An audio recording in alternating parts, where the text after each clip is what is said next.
CFS Board meeting of the Amherst Area School District is held on Wednesday, February 1st, 2023. This meeting is being held to review the agenda for the regular monthly board meeting that will be held on Wednesday, February 15th, 2023 at 7 p.m. in the high school cafeteria.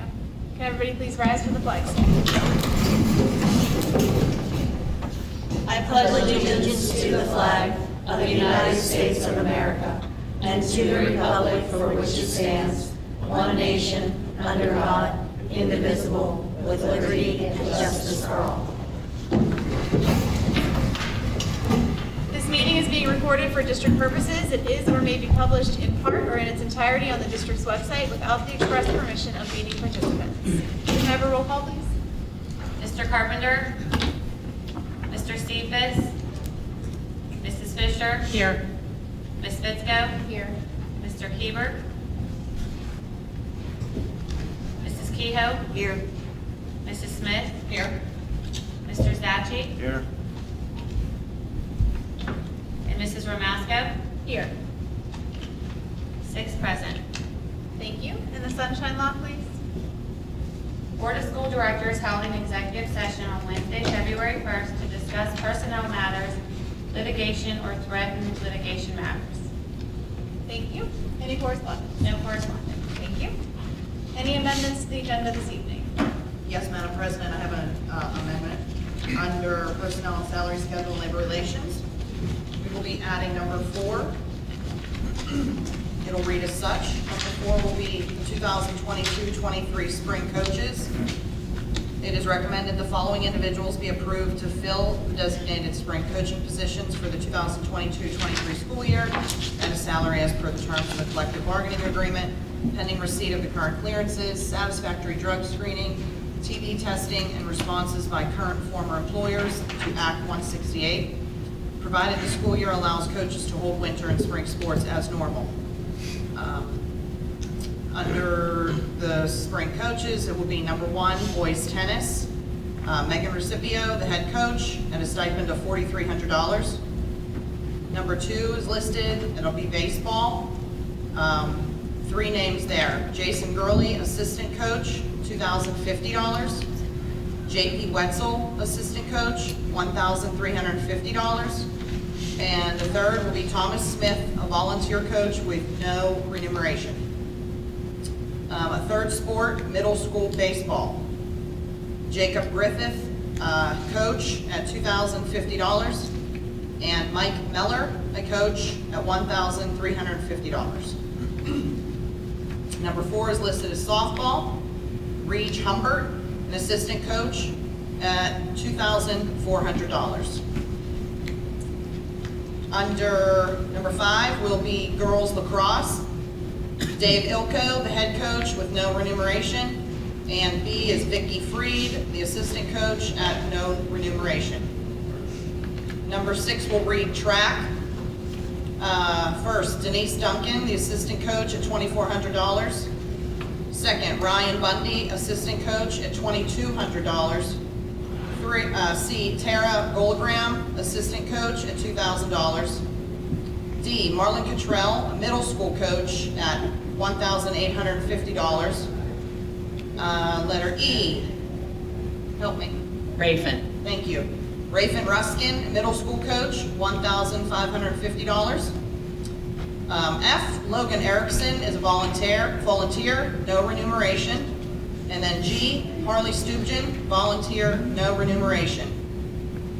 There'll be a 7th sport listed, volleyball. A, Jason Benkowski, assistant coach, $2,400. B, Aaron Mueller, volunteer coach, no remuneration.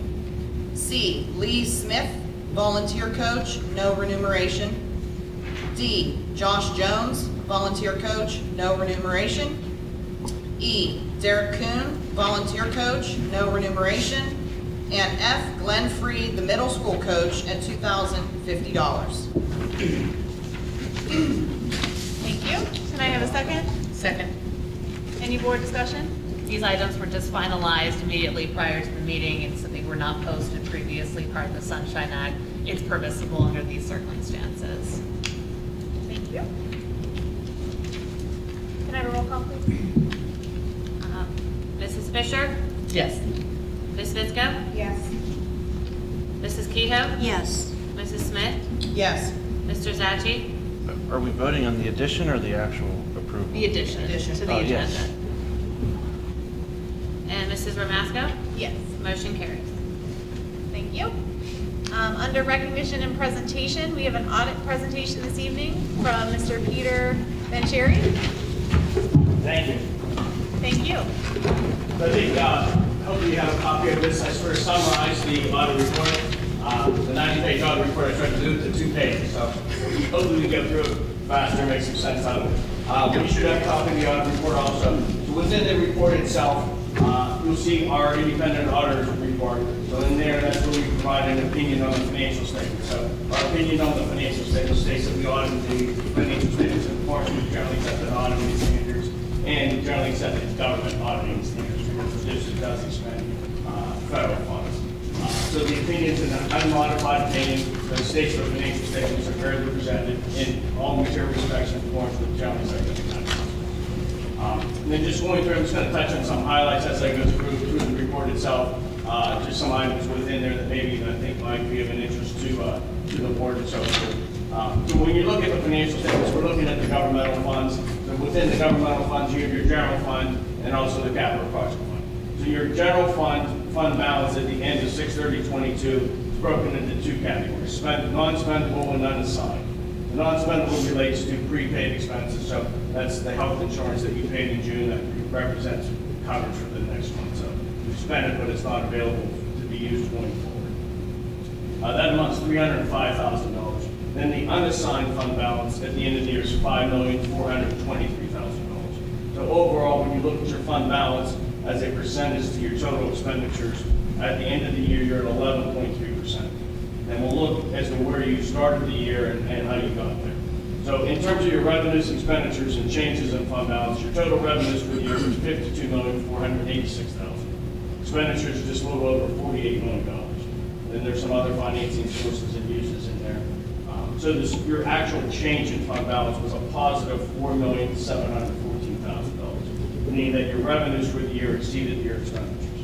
It's a positive thing. And when we look at what you budgeted, you anticipated to actually break even. You anticipated that your revenues and expenditures would be similar on a budget standpoint, and that you wouldn't have a change in your fund balance. So as you can see, your fund balance increased from about $1.1 million last year to the $5.7 million this year from that change, which is good. Then let's take a look at the budget to actual. So in the audit report itself, there's schedules in the back here that breaks down the revenues and expenditures, shows the original budget, the adjusted budget if there was any transfers, and then it shows the actual numbers by revenues and expenditures, breaking the revenues down into various sources. So in terms of for 6/30/22, your total revenues came in over budget by $2.2 million. A big chunk of that was federal funds that you expended that were recorded as a revenue. So that variance was almost $800,000. Some of the other variances were in terms of earned income tax and real estate transfer tax, higher than what you anticipated. You weren't different than any other school. We do about 35 school districts. Everybody was very conservative as they were being told to budget conservatively for earned income tax and transfer tax.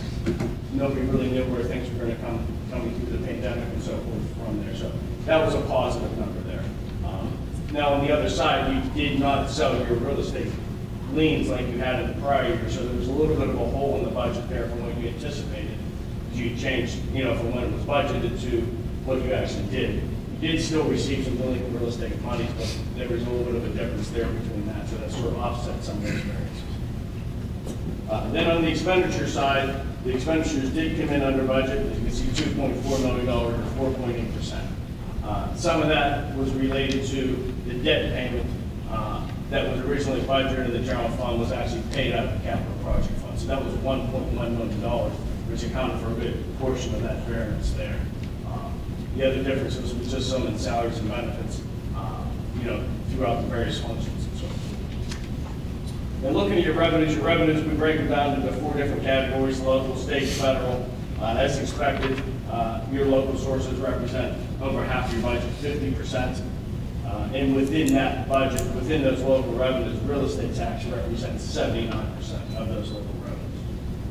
State revenues are about 40, a little over 40%, and then this year, your federal revenues were 8.5% of your total revenues. That's an increase, that from the prior year was 1.7 million. So you can see that federal revenues significantly increased in 21-22 with the expenditures of the ESSER's money and the American Rescue Plan funds also. Expenditures are broken down. You can see the majority of your expenditures, a little just under 62% are in construction, 29 million.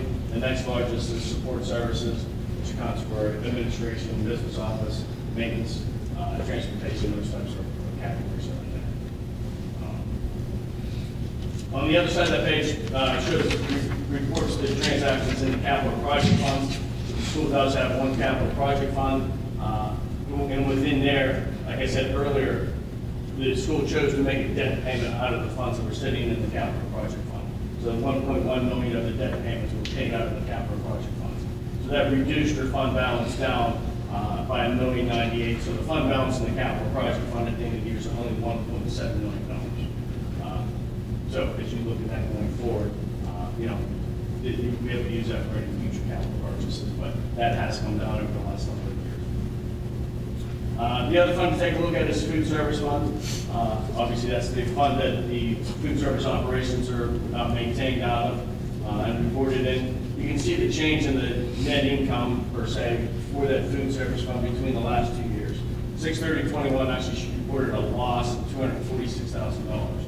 This year, reported a profit of $313,000. A lot of that had to deal with, we were in school for the whole year, first off, and everybody was reimbursed for a free meal, for free, whether they qualified or not, through the pandemic, for lunch and breakfast. So, and then the rates were also increased in January of 2022, which increased the reimbursement rate too. So that was, they gave you a nice cushion within that fund there, because I think in the prior years, that fund had been struggling to sort of break even, so you have a little bit of a cushion there to be able to weather as you move forward. So in the financial statements, or in the audit report, there's a section entitled footnotes to the financial statements. They're about 60 pages long. I won't bore you with everything in there, but there's a couple items within there in regards to the pension funds. So as part of being part of the PESER's plan, you share in the responsibility for the net pension liability that that plan reports. Your share is based upon what your contribution rates are to the total contribution rates. Your share of that liability is only 0.118%. So it's a very small percentage, but your share of that liability is still $45 million at the end of the year. That's just an actuarial number. It shows what the actual liability is, less the assets of PESER's in full. So you can see the number did come down from 58 million to 45 million. Total liability in PESER's came down. It is a big chunk, big portion of that, why that came down. You also have a post-employment liability. So as part of your contracts, you provide employees when they retire some health insurance under various contracts and so forth. That liability at the end of the year is only 1.1 million. And then within PESER's itself, there's also a portion of the PESER's contribution that we make. It goes towards health insurance for retirees. So there's a liability associated with that, and your share of that at the end of the year is $2.6 million. There are liabilities that are reported on the government-wide statements. It's not a liability you're paying back directly to that. You're just paying it back through your annual required contribution. So that's just part of the contributions that you make, into the plan as part of the cost sharing plan. Under long-term debt, you have some general obligation bonds outstanding. At the end of the year, it's $57,420,000 outstanding. You retired $3,945,000 during the year in terms of principal payments. You also have some financing agreements, formerly called capital leases for copiers, $417,000. Then under lease liabilities, that's a new liability that's reported this year. There's a new standard that GASB, Governmental Accounting Standards Board's issued related to operating leases. So now operating leases are reported as an asset and a liability. So that's your share of the liability related to any leases of that nature. So it shows as an intangible right-to-use asset, and then also as a lease liability. Technically, you have a liability to make those payments. And the last section in the report is the single audit section. This is required because as the district does expend over $750,000, so we're required to perform additional testing and review internal controls over various federal programs. You can see the total federal expenditures for the year was $6,066,000. And then of those, the COVID-19 federal expenditures was $2,906,000. So we were required to test two major programs. There's a selection process we go through. So the programs that we had to select this year was the Education Stabilization Fund. That's the generic term for the ESSER funds, the MARC monies, any of the other funds, the GEAR money, any of those other funds that were passed through as part of the pandemic there. And then we also were required to test the special education funds. The IDEA funds was also the other program we tested. So the results basically, what the results basically came down to in this report on page 85 in there is that there's no material weaknesses reported on internal control over the financial statements, and no internal control weaknesses reported over the major programs, and no findings that were reported over the programs that we tested. So as you can see, there's no issues noted of a material nature in relation to the federal programs that we did test. As a quick summary of the financial statements, if there's any questions, we can glad to answer anything.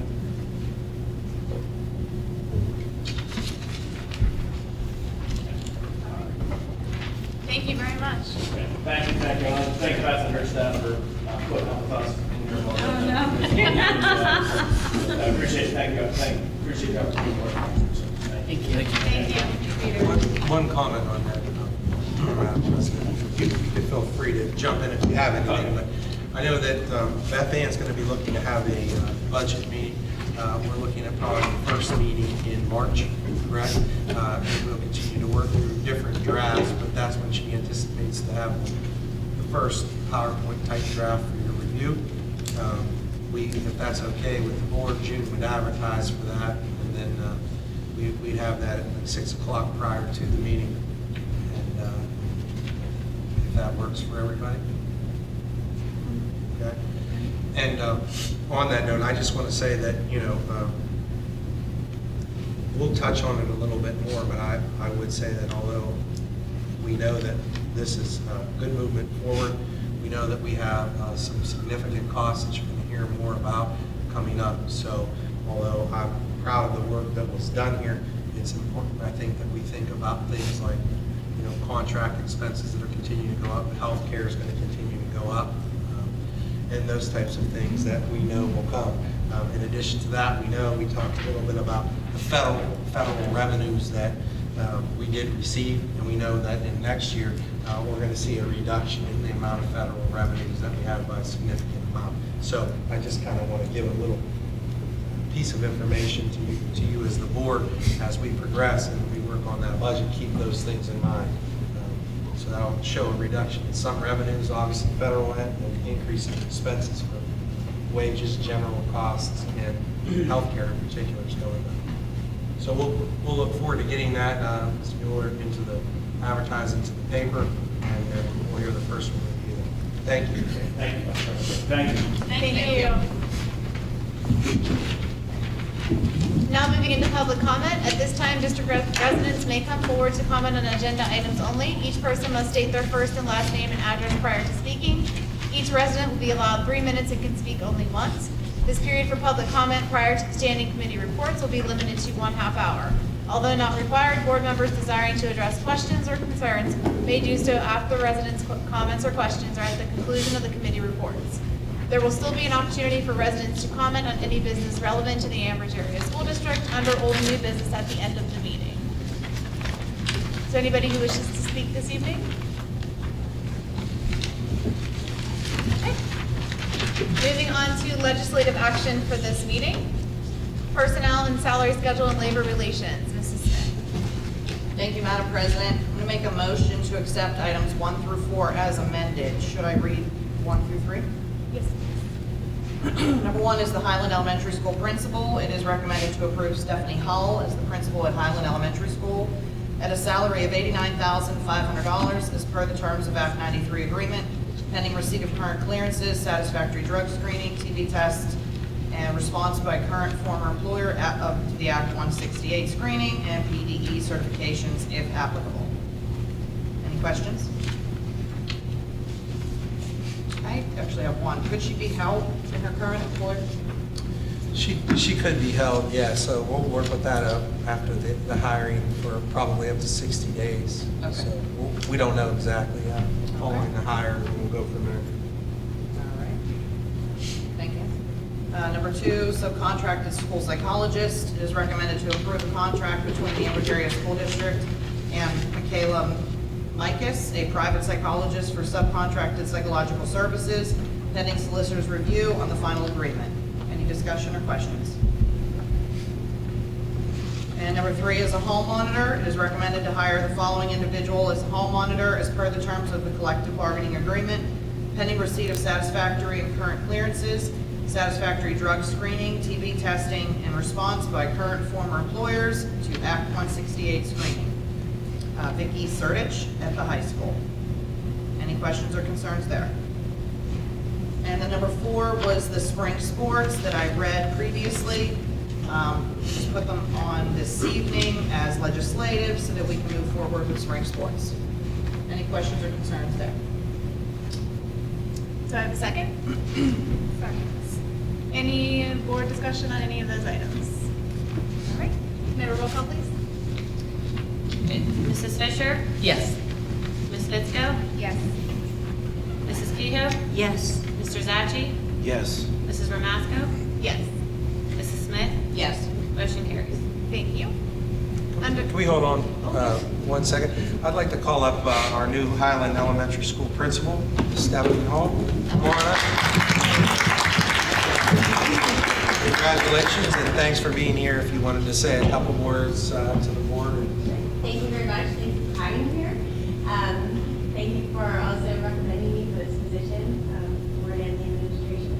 I'm very much looking forward to becoming a part of the educational community at Highland Elementary School and continuing the work that I'm doing to create a positive environment for learning for all of the students there. So thank you very much. Welcome. Thanks for welcome being to here. Ambridge. Thank you. Thank you.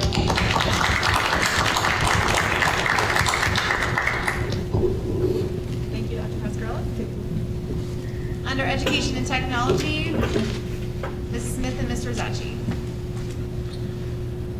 For item number 1, game development in JavaScript.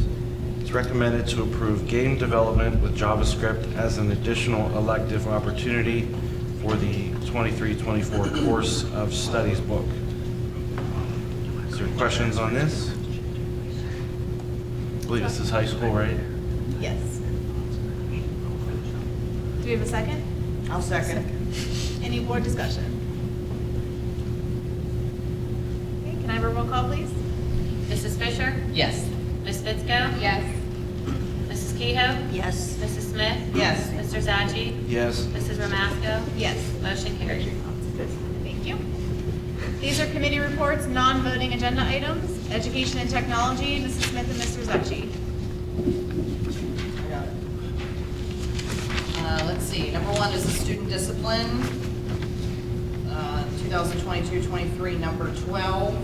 We're ratifying the discipline agreement of student number listed relevant to a high school student effective January 27th, 2023.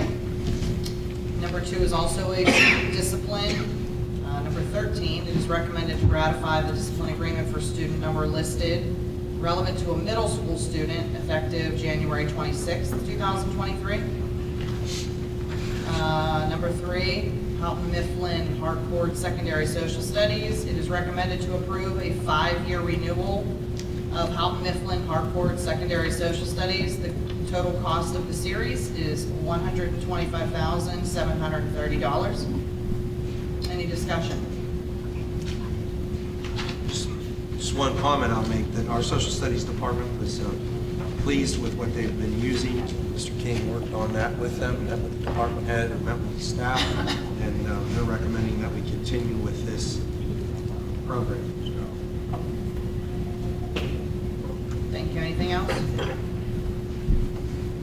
And then number 4 would be the Houghton Mifflin Go Math. It is recommended to approve a one-year renewal of the Houghton Mifflin Harcourt Math Series Go Math, grades 6 through 8, high school algebra 1 and 2, and high school geometry. The total cost of the series is $39,143.87. Discussion on that. Same kind of comment there. Mr. King met with the department chair, and they've decided to continue this for 1 year. Mr. King intends on meeting with them and planning on a pilot throughout next school year to determine what next steps, if we will continue with this program or a different program. So I know that you'll be working on that throughout, starting in the fall. Yeah, that's what we're talking about. So you want to pilot next year, like with curriculum council? We usually, for secondary, it's a little bit different. We usually have a committee and then we select like a diverse group of teachers at different grade levels. Okay. And then some of them are volunteers, some of them are department chairs, because curriculum council goes up to 6th grade. Okay, got it. So why the one-year extension? Why wasn't that all done this year to develop something or possibly get a long-term? We were thinking about a 5-year agreement, but a lot of the teachers said to me, and these are teachers that do a lot and do a lot of trainings, with the implementation of a new SIS, like I've done it before, or at least helped implement Tyler when we first got it. Like it's going to take on a life of its own. So you're going to have these tech integrators that would be doing the training. They're going to be training people on how to use the different components of the SIS. So most of the teachers are wanting to do an extension rather than pilot a new program. Yeah, like we figured we could go with 1 year. The teachers get trained on the new components of Infinite Campus, and then they're interested in piloting, for the next year. They're not going to have to learn a new system to implement their curriculum and all those different types of things. And some of them seem very happy with the series, but I think it's good to take a look and see what else is out there. Agreed. When is the high school math up? Or is that also, that's this also? That's there, but we bought hardbacks for that, so we only need the online component. Okay. And that's still going to be a 1 year That's session? one. Okay. That's all 1 year. Perfect. Any other, well, I guess we should, is that a motion? Well, this is, you're not This is- voting. Oh, right, never mind, we're not voting. Any other discussion? All right. Under Finance and Budget and Buildings and Grounds, Mr. Zacci is going to take this one this evening. Item number 1, school district monthly bills and salaries. It's recommended to approve the monthly school district bills, the amount of $1.4 million, and the monthly school district personal salaries in the amount of $1.2 million. Number 2, the cafeteria bills. It's recommended that the monthly cafeteria bills be paid. There's no amount as of yet. And the monthly cafeteria personnel salaries in the amount of $46,358. And then for number 3, there's a resolution. It's recommended that resolution 2022-23-8, a resolution extending the deadline for district tax collectors to file 22-23 returns with the Beaver County Tax Claim Bureau be adopted. Discussion on 1 through 3. Okay, thank you, Mr. Zacci. Athletics and Public Relations, Ms. Fitzko. Thank you, Madam President. So just one point of interest for tonight, the Beaver County Band Festival. Amberberry High School will be hosting the 2023 Beaver County Band Festival on March 20th and 21st. The festival will consist of the best band students from each of the county school districts from grades 7 to 12. These students will be split into 2 bands, grades 7 through 9 and grades 10 through 12. March 20th, 4 through 8 p.m., March 21st, 9 a.m. to 7 p.m., and March 21st, a concert at 7 p.m. This festival is not taking place in 2019 because of COVID. Amber is happy to help bring it back and give these band students a great experience. Were they looking for somewhere and we kind of volunteered, or how did that? I'm not 100% sure, but I know that Dr. Zubczyk had just indicated that, we were chosen to host, so. It's very exciting. Great. under steering and rules and legislative. Mrs. Kehoe, Mrs. Fisher. Item number 1 is policy 204, attendance. It is a first reading. It is recommended as a first reading to update school board policy 204, attendance, to require the attendance of all students during the days and hours that the school is in session, except that temporary student absences may be excused by authorized district staff in accordance with applicable laws and regulations, board policy and administrative regulations. It was attached in your email. Is there any questions? That concludes my report. Thank you. Under President's Address, the only thing I have is 2 weeks ago, I guess it was, we voted on the Flourish Board. I did hear back from them, so I will be a member of that board for Beaver County. There's 2, I believe the other one is from Freedom, one of the Freedom School Board members. And our first meeting is supposed to be, I believe, next week or the following. So hopefully by the 15th, I'll have an update to provide you. That's all I have. Congratulations. Well, thanks. Dr. Pascarella. Nothing too much more to report, but just want to again welcome our new principal. We're excited to have you here in Ambridge, and we're looking forward to you starting. Thanks to Mr. King and Dr. Filipowski for helping out at Highland in the vacancy. We appreciate that. And other than that, I've got to see some excellent sports and some things that have been going on. Our teams are being competitive and working really hard. Soon it'll be spring sports, so continue to hang on. And hopefully that weather will break before we know it. One other comment, I'd like to thank the entire staff and administration too, parents, everybody who helped to make our FID day successful. I didn't get many complaints, so I think overall that went pretty well. I mean, it's always a difficult thing to go back online, so just want to take a moment to thank everybody for that. Thank you. Thank you. Mrs. Campbell, do you have anything this evening? I just want to respectfully request another couple minutes with the board for executive session immediately following this meeting to discuss the matter subject to attorney-client privilege if you so choose. And then just as a matter, sometimes I share like that some developments in the law, and I'm sure some of you have seen that name, image, and likeness. There have been some changes for student athletes, both at the PIA level and then those who've made their way to WPIAL as well. So we've internally been collecting some of those documents and some recommended things for you to consider. We've been getting questions about whether a policy is like eminently necessary. And I don't think so. The PSBA is developing a policy, so I'm sure we'll see that as part of her policy service. And there's a point where, we might, if we need a stopgap, look at an administrative regulation to supplement either student athletics or extracurricular activities. But I know that we have some fine athletes in Ambridge, and so if any of those items come up, let me know and let the administration know, and we'll try to triage those in the infancy of those issues. That concludes my report. Thank you very much. It is now time for old and new business. Any district resident who desires to comment on any business relevant to the Ambridge Area School District should now come forward. Each person must state their first and last name and address prior to speaking. Each person will be allowed 3 minutes and can speak only once. This period for public comment prior to the standing committee reports will be limited to 1/2 hour.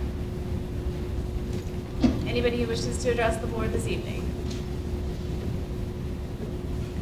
Can I make one comment? Yes. I know next week our cheerleaders go to Florida, as well as you and Mrs. Smith. I was turned down the chaperone, but that's okay. I was too. Pass on the good luck to your daughters and as well as the rest of the team. Thank you. Good luck. Do Ambridge proud, I guess. Good luck, Bridgers. Thank you. And It'd be hard coaches. for you to bring us back a souvenir, I'm just saying.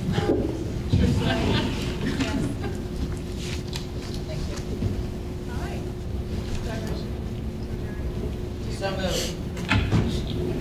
Do I have a second? Second. All in favor? Aye. All opposed?